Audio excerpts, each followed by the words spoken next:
Unit 9, Reading 1, page 130. Saving the oceans. The oceans of the world occupy over 70% of the Earth's surface. They provide food for billions of people, serve as places of recreation, and facilitate the transportation of passengers and cargo. For all of human history, people regarded the oceans as an indestructible and infinite resource. Until recently, humans had little impact on the oceans. However, as the Earth's population increases, human activity will ultimately destroy the oceans unless immediate steps are taken. Overfishing. Overfishing is one major threat. Fish are being taken out of the oceans faster than the remaining fish can reproduce. A big fish, tuna, cod, shark, or swordfish, yields many pounds of delicious seafood when it reaches maturity. However, to meet the increasing demand for these fish, commercial fishermen began catching small, immature fish. In the process, they almost destroyed the species. Ocean scientists estimate that 90% of these big fish are now gone from the oceans, and about 30% of all fished species have been destroyed. Oceans as a source of food.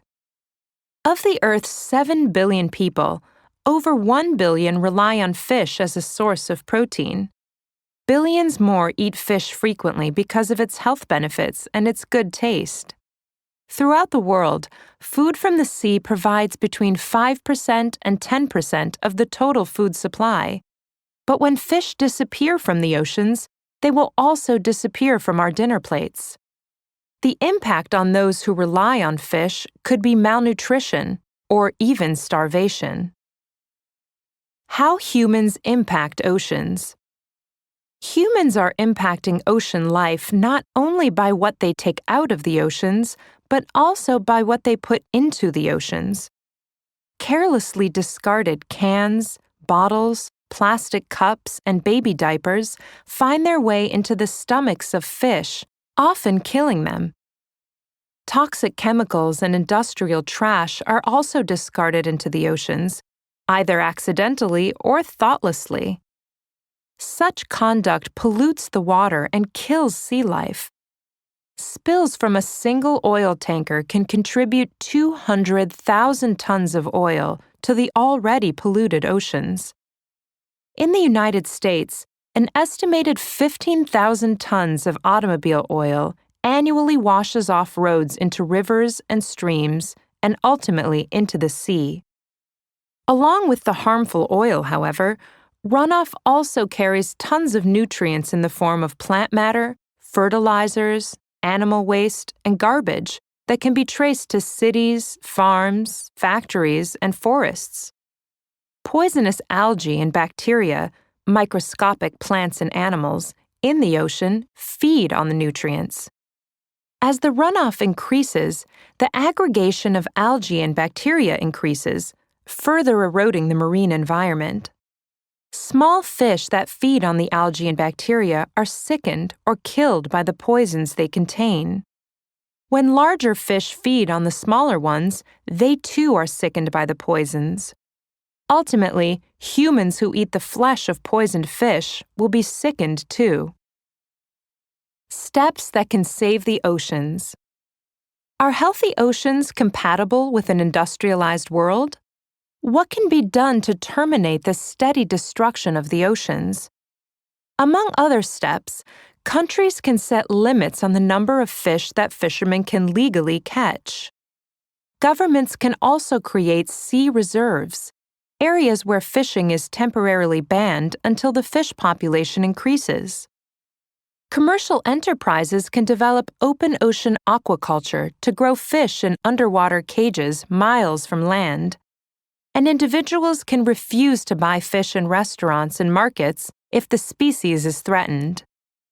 Governments can also protect the sea by enacting strict controls on ocean dumping. They can demand that oil tankers have higher safety standards. They can process runoff water to remove toxic substances. Individuals can properly dispose of leftover household and garden chemicals so they do not add to the toxic runoff into the oceans. Scientists agree that it's not too late to save the oceans, but we must begin at once to take the necessary steps. Unit 9. Reading 2. Page 137. Exploring the deep ocean. Alvin can dive to ocean depths of 20,000 feet, nearly 4 miles down. Alvin can rest on the ocean bottom or hover at middle depths for up to 10 hours, taking photographs and performing underwater experiments. Alvin is amazing. Many of the 150 to 200 dives Alvin makes annually result in underwater discoveries of unusual sights never before seen. Facts about Alvin. Alvin is not a man. Alvin is a deep-sea submersible craft capable of carrying up to 3 occupants. It is owned and operated by the Woods Hole Oceanographic Institution on the east coast of the United States.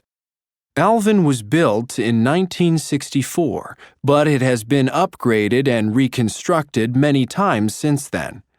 Alvin's titanium hull, or outside shell, is built to withstand the impact of the immense pressure of the deep ocean. Alvin weighs 37,400 pounds and is 23 feet 4 inches long. It has a 6-mile range and a top cruising speed of 2 knots. 5 hydraulic thrusters propel the craft, and lead-acid batteries power the electrical system. Inside is an infinite variety of the latest electronic equipment, including a gyro compass, a magnometer, and a computer terminal. Alvin allows researchers to conduct underwater biological, chemical, and geological studies. Special lamps shine light into the black water so observers can see the wonders of the underwater environment. Cameras are mounted on the outside to take underwater photographs, and 2 external arms enable researchers to collect underwater samples. Alvin's amazing discovery. One day in 1977, Alvin contributed to an amazing discovery. On that day, Alvin was transporting scientists on a routine study. The craft was 1.5 miles below the surface of the sea, near the coast of the Galapagos Islands. As they looked through the 3 12-inch portholes, the scientists were temporarily stunned to see a strange underwater landscape littered with what looked like chimneys. The chimneys were discharging clouds of black smoke into the surrounding water. Clustered around the chimneys was an aggregation of odd creatures that lived totally cut off from the world of sunlight. The scientists were looking at hydrothermal vents and the strange sea creatures that exist near them. An entire system of life based not on sunlight, but on energy from the earth itself. Strange sea creatures. An unusual kind of animal life exists around these vents. Among the chemicals pouring out of the vents is hydrogen sulfide, a gas that is poisonous to most land-based life. However, bacteria in the seawater near the vents feed on this gas and other dissolved chemicals and minerals pouring from the vents.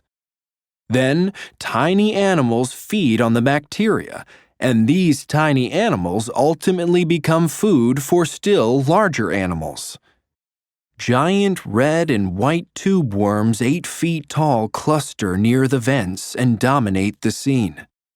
Tiny shrimps and white crabs feed on the worms, while giant clams rest in the sand. In an environment that seems incompatible with life, these creatures are thriving. What is in the future?